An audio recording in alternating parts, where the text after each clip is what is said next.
અને વાર્તા એટલે સત્ય ઘટનાઓ હોય. એક સમય હતો જયારે અંધારિયો યુગ હતો. અહીંયા લાઇટ્સની ને બધી શોધ છે બધી પછી થઈ. થોમસ આલ્વા એડિશન ને બધે આવ્યા, પણ એ પછીની વાત છે. પણ બહુ જૂની વાત છે કે જયારે લાઇટ નહોતી, અંધારિયો યુગ હતો, ત્યારે એક મજાનું એક નાનકડું રીકડિયા જેવડું ગામડું હશે, અને ગામડાની બહાર સંત રાબિયાજી કરીને એક વ્યક્તિ રહેતા હતા. સંત રાબિયાજી એટલે ખૂબ બુદ્ધિશાળી, અને જે કંઈ પણ કરે તો એની પાછળ ખૂબ તર્ક હોય. એક વખત ગામના 2-5 યુવાનો હતા, એ ચાલતા ચાલતા ત્યાંથી નીકળ્યા મશાલ લઈને. તો એ સંત રાબિયાજી જે હતા એ કંઈક વાંકા વળીને કંઈક શોધતા હતા. એટલે એમને કોઈ યુવાનો જે ગામના હતા એને પૂછ્યું કે શું શોધો છો? એટલે રાબિયાજી છે સીવવાનું કામ કરતા, દરજીનું કામ કરતા. એટલે કે હું મારી સોય છે ને એ ખોવાઈ ગઈ છે, મારી સોય હું ગોતું છું. એટલે પેલા યુવાનો કે ચાલો તો અમે ગોતવા લાગીએ તમને. એટલે એ યુવાનો છે એની ગોતવા લાગે છે, થોડીક વાર ગોતે છે, કઈ મળતી નથી. એટલે પછી રાબિયાજીને પૂછે છે કે તમે એક્ઝેક્ટ કહી શકો કે કઈ જગ્યાએ ખોવાઈ ગઈ છે?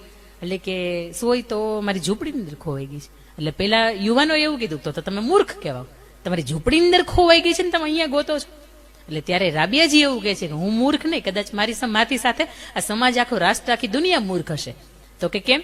તો કે જે સુખ, જે સમૃદ્ધિ, જે શાંતિ, જે ઘર પરિવારની વચ્ચે ખોવાણી છે, જે 4 દિવાલની વચ્ચે ખોવાણી છે, જે પોતાના જણ છે એની વચ્ચે ખોવાણી છે, જે પોતાનો પરિવાર છે એની વચ્ચે ખોવાણી છે, અને લોકો આજે દુનિયાની બહાર શોધવા નીકળ્યા છે. જે શાંતિ ઘરની અંદર છે, અને પરસ્પર જે બે સાથે નાના મોટા ભાઈ બહેન હોય, ઘર પરિવાર હોય, મા બાપ હોય, સંતાનો હોય, અને એની વચ્ચે જે દુનિયાની શાંતિ છે ને દુનિયાની અંદર ક્યાંય બહાર નથી. એટલે 4 દિવાલ કદાચ 10x10 નો ઓરડો હોય તોય ભલે, અને 20x80 નો આખો પ્લોટ હોય તોય ભલે. જે શાંતિ છે, જે સુખ છે, સાચું સુખ એ આપણા પરિવારની વચ્ચે ખોવાઈ ગયું છે. અને જગારા મારતી આપણી બહારની રોશની હોય ને આપણને એમ લાગે કે ત્યાં છે, પણ ત્યાં ક્ષણિક સુખ છે, પણ સાચું સુખ છે એ ઘરની અંદર સુખ છે. હું એવું માનું છું કે ભાવેશભાઈ, આપનો દીકરો અહીંયા છે, એ ઉપસ્થિત છે? નથી? કોઈ એવો બાપ દીકરો છે કે જે દાદા હોય એમનો દીકરો અહીંયા ઉપસ્થિત હોય? હા, આવો આવો, એક મજાની મારે વાત સમજાવવી છે એટલે કેવું છે. આવો. કોઈ દાદા છે એનો દીકરો છે અહીંયા? દાદા ક્યાં છે? આવો ને આવો ને આવો ને આવો ને આવો આવો આવો આવો બિપિનભાઈ આવો. એ મને ખ્યાલ છે, પણ કદાચ એમના દીકરા અહીં નથી ને? એ હોત તો એની મારે લઈ આવતા. અને આમાંથી કોઈ સાવલિયા પરિવારમાંથી કોઈ નાનો એવો દીકરો ખરો? આ 3 એલા હલાવ, 1 2 3 બેઠા, એમાં કોઈ સાવલિયા ના કરે? અમારે પાછળ ફરીને જોવે છે. તને કહું નથી કોઈ અહીંયા ખરું નાનકડો એવો દીકરો હોય એવો? આવો ઉપર આવો, અહીં ઉપર આવો, ઉપર આવો. એક મારે મજાની વાત કેવી છે. દાદા આવો, બિપિનભાઈ આવો. હા, ઉપર આવો. હા, આવો ભઈલા. બિપિનભાઈના દીકરા અત્યારે હાજર નથી, એટલે ક્ષણિક વાર પૂરતા, જેમ આપણે ભગવાન શ્રીફળની અંદર ભગવાનને માનીએ છીએ. આવો. હા, તમે દાદાનો હાથ પકડો, અને આ દીકરો છે ને તમારો હાથ પકડશે. અચ્છા, તો આપણો જ લોહી છે. આ બાજુ આવો બેટા, બિપિનભાઈનો હાથ પકડો. બિપિનભાઈ તમે દાદાનો પકડો. બસ, હવે જ્યાં સુધી મારી વાત ન પૂરી થાય ને ત્યાં સુધી ઉભા રહેજો આવી રીતે, બરોબર? 3-4 મિનિટ જ છે, વધારે નથી. હવે એક મજાની વાત હું કહું છું, એટલે સમજાશે કે મેં 3 પેઢીને કદાચ ચોથી હોત ને તો હું રાખત. શા માટે મેં અહીંયા રાખ્યા છે? એક મજાનું રીકડિયા ગામ ધારી લઈએ આપણે. એ ગામને પાદર એક આંબો. એ આંબાની પાસે એક 5 વર્ષનો નાનકડો બાળક હોય, એ રોજ એ આંબાની પાસે રમે.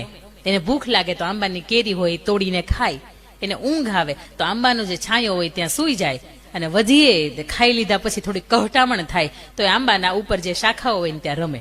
પણ એ આંબાને અને એ બાળકને ખૂબ ગાઢ મિત્રતા. એટલે આંબો અને બાળક રોજ આખો દિવસ વાતો કરે. થોડોક સમય થાય છે, એ બાળક અચાનક ગામમાંથી ગુમ થઈ જાય છે. એ આંબો રોજ રાહ જુએ કે હમણાં પેલું બાળક આવશે, હમણાં પેલો મારો નાનકડો એવો દીકરો જે મને રોજ વહાલ કરતો હતો, મને આવીને રોજ ભેટતો હતો, એ દીકરો આવશે. પણ ક્યાંય આવતો નથી. એ અચાનક 10 વર્ષનો સમયગાળો વીતી જાય છે, અને 15-17 વર્ષનો યુવાન થઈ જાય છે. એ ત્યારે ગામને આંગણે ફરીથી આવે છે. આંબો દૂરથી ઓળખી જાય કે હા, તો એ જ બાળક છે કે જે મારી પાસે રમતો હતો, ખાતો હતો, ખૂંદતો હતો, સૂઈ જતો હતો, અને મારી છાયાની અંદર એ મોજથી જીવતો હતો. બાળક નજીક આવે છે ને પૂછે છે કે તું તો એ જ છો? તો કે હા હું એ જ છું. તો કે ક્યાં જતો રહ્યો તો? આ કેટલા વર્ષો સુધી હું તારી રાહ જોતો તો, હું તારી ઝંખના કરતો તો કે તું હમણાં આવીશ, અને પણ તું ક્યાંય આવ્યો નહીં. એટલે પેલો બાળક જે યુવાન થઈ ગયો હોય એવું કહે છે કે હવે તો હું મોટો થઈ ગયો અને મને આગળનું ભવિષ્યમાં ભણવા માટે સારો યુવાન બનું એટલા માટે મને મારા પપ્પા છે શહેરની અંદર લઈ ગયા હતા.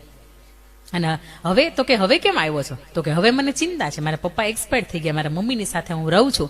અને એ દીકરો એવું કહે છે કે મારું 12મું ધોરણ પૂરું થયું સાયન્સની અંદર, અને હવે મારે મેડિકલની અંદર એડમિશન લેવું છે અને મારી પાસે પૈસા નથી.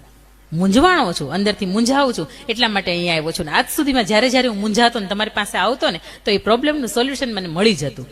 ત્યારે આંબો એવું કે છે, અરે ભલા માણસ, એમાં કઈ મૂંઝાવાનું થોડું હોય. તું એમ કર, મારી શાખાઓમાં અઢળક કેરીઓ આવી છે, લૂમે ઝૂમે આવીશ, તું એ બધી કેરી લઈ જા, તું વેચી નાખ અને એની અંદરથી જે કંઈ પણ પૈસા આવે તારી ફી ભરી દેજે. પેલો બાળક છે બધી કેરી ઉઠાવે છે અને એને વેચે છે, એમાંથી જેટલા પણ પૈસા આવે છે પોતાની ફી ભરે છે. ફરીથી બાળકની રીતે. અને અહીંયા આંબો રોજ રાહ જોયા કરે કે હમણાં એ આવશે, પણ એ બાળક આવતો નથી. ફરીથી 10 વર્ષનો સમયગાળો જાય છે અને 35 વર્ષનો યુવાન થાય છે અને ગામને આંગણે આવે છે. આંબો ઓળખી જાય છે, આ તો એ જ બાળક છે, મારી પાસે રમતો તો, જમતો તો, સુઈ જતો તો એ જ બાળક છે. વર્ષો પછી પાછો આવ્યો, ફરીથી આવે છે, તેને પૂછે છે કે હું તને ઓળખી ગયો, તું એ જ છો? તો કેમ 10 વર્ષ પછી પાછો તું આવ્યો છે? એટલે ત્યારે પેલો એવું કહે છે, ભણી લીધું, લગ્ન થઈ ગયા, છોકરા થઈ ગયા, હવે હોસ્પિટલ બનાવવી છે અને ઘર બનાવવું છે ને એના માટે લાકડું નથી. અને બધા એવું કહેતા કે ગામડાની અંદર લાકડું સારું મળે એટલા માટે હું અહીં ફરીથી આવ્યો છું, એ મૂંઝવણમાં છું. અરે ભલા માણસ, કઈ વાંધો નહીં, તમારી શાખાઓમાં ઘણું બધું લાકડું છે. હું વર્ષોથી અહીંયા યથાવત ઉભો છું અને મોટો ભીમ જેવો છું. તારે જેટલું લાકડું જોતું હોય એટલે મારી શાખાઓમાંથી તું વેર અને લઈ જા. એ 35 વર્ષનો યુવાન એ જેટલી પણ એની શાખાઓ હતી, ડાળીઓ હતી, એ કાપે છે, એમાં લાકડું વેરાવે છે અને લઈને જતો રહે છે. ફરીથી યુવાનને રસ્તે. અને અહીંયા આંબો રોજ રાહ જોયા કરે, હમણાં એ આવે, પણ એ આવે નહીં. ફરીથી બને છે એવું કે એક 80 વર્ષના દાદા એક વખત લાકડીના ટેકે ગામને આંગણે જે આખો આંબો ઉભો હોય ને ત્યાં આવે છે અને આંબાની સામું જોઈને પૂછે છે, ઓળખ્યો? એટલે આંબો એવું કહે છે કે અરે ભલા માણસ, હું તો હવે મરવાના વાટે જીવું છું અને કદાચ ભગવાન હવે એક કોઈ કુદરતી આફત આવે તો એની અંદર હું જતો પણ રહું. એક પાંદડું નથી ફૂટ્યું અને એક મારો યુવાન હતો એ લઈને ગયો અને વર્ષોથી ઝંખું છું એને કે હમણાં આવશે, પણ એ કઈ આવતો નથી અને હું તમને નથી ઓળખતો. ત્યારે દાદા જે 80 વર્ષના લાકડીના ટેકે આવ્યા હોય એવું કહે છે કે હું તો એ જ યુવાન છું. ત્યારે આંબો એવું કહે છે કે અરે ભલા માણસ, હવે મારી પાસે આપવા માટે કંઈ નથી. અને ત્યારે દાદા એવું કહે છે કે હું આજે તમારી પાસે કંઈ માંગવા નહીં, પણ આજે હું તમને મળવા આવ્યો છું. આ આંબો એટલે આપણા દાદા. એના પછી જે આપણે મોટા થયા, આપણે નાનું એવું બાળક હતું, એનાથી મોટા થયા એ આપણે આ નાનામાં નાની જે પેઢી છે મોટી થાય છે. આપણા એવા મા બાપ કે જેણે આપણા જીવનની અંદર પહેલા તો શિક્ષણ આપવા માટે જેટલું પણ સર્વત્વ થોડુંક વેચવું પડ્યું હતું તો વેચી દીધું હતું. આપણે લગ્ન કરવા માટે, આપણા સંતાનોને ભણાવવા માટે કે સંતાનોને ભણાવવા માટે પણ થોડુંક કંઈક 2 કે 5 વીઘાના કટકા વેચવા હોય ને તો એ વેચી દીધા હતા. એના જીવનની અંદર એને કંઈ નથી રાખ્યું એટલા માટે કે મારા સંતાનો છે ને એ સર્વશ્રેષ્ઠ બને. કદાચ આપણે આજ સુધીમાં આપણા મા બાપની પાસે માત્ર માંગવા માટે ગયા છીએ, ક્યારે આપણે એને મળવા માટે નથી ગયા. તમે વિદેશની ધરતી ઉપર હોય તોય ભલે અને દુનિયાના કોઈ પણ ખૂણે હોય, તમે સુરતમાં રહેતા હોય, અમદાવાદમાં રહેતા હોય, દુનિયાના કોઈ પણ ખૂણે રહેતા હોય, પણ ક્યારેક એમ થાય કે મારા મા બાપ હજી જ હયાત છે. આવી રીતે કદાચ અક્ષર નિવાસી થઈ જાય અને સુખડનો હાર લાગી જાય ને પછી ગમે એવો સંતાપ હોય તો એ કોઈ સાંભળવા વાળું નથી. પણ વિદેશની કોઈ પણ ધરતી ઉપર તમે રહેતા હોય, જ્યારે તમારા વતનના ઋણ માટે અને મા બાપ માટે જ્યારે તમે અહીંયા સ્પેશિયલ મળવા આવો છો ને ત્યારે એની અંદર વધી ભગવાનને એમ કહેતા હોય કે 5 વર્ષ વધારે આપજે, મારા સંતાનોને જે મારા સીધથી જીવવું છે, જાણવા છે. અને કદાચ આજ સુધીમાં દાદા આપને પણ કહેવાનું છે કે સંતાનો માટે જેટલું કરવું તો એટલું આપણે કર્યા, પણ સંતાનો તરફથી જ્યારે પ્રેમ મળતો હોય સાચો ને એમ લાગે ને કે દિલથી ભેટતા હોય. પપ્પાને છેલ્લી વખત ક્યારે ભેટ્યા હતા બિપિનભાઈ? નથી ભેટ્યા ને? આપણે આ કદાચ ભેટવાનું ભૂલી ગયા છે. આજે મંચ ઉપરથી બધાની વચ્ચે ભેટવા, પવિત્ર મંચ ઉપરથી તેમ થાય કે નહીં હું ખરા અર્થની અંદર તમારો દીકરો સાબિત થયો છું. બેઠો આ જીવતા જગતિયું થઈ ગયું. આ જરૂર ન પડે, ભગવાન કદાચ એમ કે હાલો દાદા સમય થઈ ગયો, હાલો બેટા. કેદી ભેટ્યા હતા? આપણે પપ્પા અહીંયા છે ઉપસ્થિત, પપ્પા છે, પપ્પાને કેદી હક કર્યું હતું છેલ્લે? નહીં? હાલો કરો બિપિનભાઈ ભેટો, એ મોટા પપ્પા છે આપણા. આ 25-50 વર્ષનો દીકરો હોય ને એ જયારે બાપને ભેટતો હોય ને ત્યારે બાપને અંદરથી હૈયક ટાઢક થતી હોય કે હા આપણે એવી પેઢી આપી છે સમાજ માટે કે જે કંઈક આપણો ઉદ્ધાર કરી જશે. આપણો ખૂબ ખૂબ આભાર. એટલે એક દીકરા તરીકે જયારે બાપને કે માને આપણે ભેટવાનું ભૂલ્યા છીએ ને ઘર પરિવાર ત્યારે જુદા થયા છે. આ એક પરિવારનો એક મેં માત્ર દાખલો આપ્યો એટલા માટે કે અહીંયા 2 કે 3 પેઢી હાજર હતી. આપણે પણ છેલ્લી વખત ક્યારે ભેટા છે ને આપણને યાદ નથી. અને પછી એક સમય એવો આવે છે કે આપણો ફોટો પકડીને આપણે રડીએ છીએ, પણ એ ફોટામાંથી અંદર કોઈ હોકાર આપવા વાળું હોતું નથી. માએ અને બાપે આપણા જીવનની અંદર ખૂબ ઉપકાર કર્યા છે અને ક્યાંક એ આપણે ઉપકારનું ઋણ ક્યાંક થોડાક અંશની અંદર આપણે ભૂલી ગયા છીએ. પણ એક મજાની મારે તમને એક વાર્તા કેવી છે કે સીતાજી, શ્રી રામ ભગવાન અને લક્ષ્મણજી, રામાયણનો એક મજાનો પ્રસંગ છે કે એ જયારે વનની અંદર ગયા હતા અને વનની અંદરથી જયારે 14 વર્ષનો વનવાસ પૂર્ણ કરીને પાછા આવ્યા ત્યારે ત્રણેય દેવી ત્યાં ઉભા હતા. માતા કૈકેયી, કૌશલ્યા અને સુમિત્રા. ત્રણેયને એમણે પ્રણામ કર્યા અને માતા કૈકેયી કહ્યું, બેટા સીતા, શ્રીધ્વજ જનક રાજા, મિથિલા નરેશ એ પણ આપને મળવા આવ્યા છે, જાઓ તમે એમને પણ મળી આવો. ત્યારે સીતાજી એવું કહે છે કે જી માં, એમ કહીને ત્યાં ચાલતા થાય છે. અને હજી તો થોડાક ચાલતા થાય ને એટલે ત્રણેય દેવી પરસ્પર વાત કરે કે 14 વર્ષથી આ બાપ દીકરી મળ્યા નથી અને આપણે જ કારણ છીએ. આ જે કંઈ પણ 14 વર્ષનો વનવાસ થયો હતો તેનું કારણ એ કે આપણે જ છીએ. પણ આ બાપ દીકરી વર્ષો પછી ભેટશે, મળશે તો બે વચ્ચેની વાત શું હશે, આપણે એ જાણવા જવું છે. એટલે ત્રણેય દેવી પણ પાછળ પાછળ જાય છે. શ્રીધ્વજ જનક જે કક્ષની અંદર હોય ત્યાં જઈને માતા સીતાજીને પ્રણામ કરે છે અને આશીર્વાદ આપતા કહે છે કે ખૂબ જીવો. અને એ જ સમયે પાછળથી ત્રણેય દેવી હોય એ એમને કહે છે જનક રાજાને કે અમને માફ કરી દેજો. ત્યારે જનક રાજા એવું કહે છે કે માફી તમારે ન માંગવાની હોય, માફી તો મારે માંગવાની હોય, મને તમે માફ કરી દેજો. ત્યારે માતા કૈકેયી, માતા કૌશલ્યા અને માતા સુમિત્રા એવું કહે છે કે શ્રીધ્વજ જનકજી, મિથિલા નરેશજી, તમે શા માટે માફી માંગો છો?